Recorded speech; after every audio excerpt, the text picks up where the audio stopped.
Subscribe कीजिए मेरे channel go और बेल आइकन दबाइए ताकि आपको लेटेस्ट वीडियो का नोटिफिकेशन सबसे पहले मिले।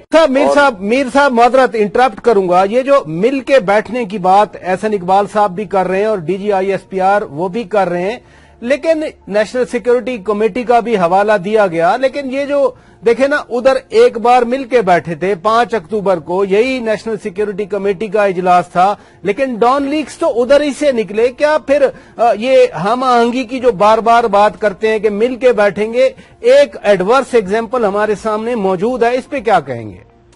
देखिए, डॉन लीक्स को इससे अलग कर दें। डॉन लीक्स जो है वो जनरल राहील शरीफ साहब चले गए, उनके साथ वो भी चला गया, और जो फौज की मौजूदा क्यादत है वो डॉन लीक्स के मामले को इतनी अहमियत नहीं दे रही, क्योंकि उसको अगर हम अहमियत देंगे तो कन्फेडरेशन बढ़ेगी। हमें इस चीज को अप्रिशिएट करना चाहिए कि फौज की मौजूदा क्यादत जो है वो सियासी हुकूमत के साथ मुहाजराई से गुरेज कर रही है। सियासी हुकूमत ने कोई कसर नहीं छोड़ी कि अदलिया और फौज के साथ गैर जरूरी मुहाजराई की जाए, लेकिन ये तो इनकी कोशिश जारी है। लेकिन अब हमें कुछ अच्छी वाइब्रेशन मिल रही हैं कि वजीर आजम शाहिद खान अब्बासी साहब जो हैं वो वजीर ख्वाजा आसिफ साहब, आज वजीर रेलवे साद रफीक साहब भी जो है वो फौज की जो खिदमात है उसकी तारीफ कर रहे थे।